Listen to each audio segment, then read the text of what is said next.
ஓம் சாய்ராம். சாய் குரல். இன்று கார்த்திகை தீபம் ஏற்ற நான் உன் வீடு தேடி வருகிறேன்.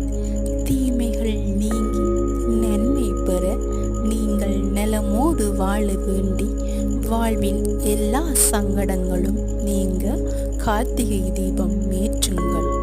யாரும் இல்லை என்ற எண்ணத்தை உனக்குள் ஏற்படுத்தி கொள்ளாதே. அது மிகவும் ஆபத்தானது. எனக்குள் நீயும் உனக்குள் நானும் இருக்கும்போது அந்த எண்ணம் தவறாகி விடுகிறது. சதா சர்வ காலமும் என் சாய் என்னோடு இருக்கிறார். எனக்கென்ன கவலை என்று சொல்லிப்பார். உனது பயம் எல்லாம் போய்விடும். உனக்கான பதிலையும் குறிப்பையும் சச்சரிதம் மூலம் தந்து கொண்டுதான் இருக்கின்றேன்.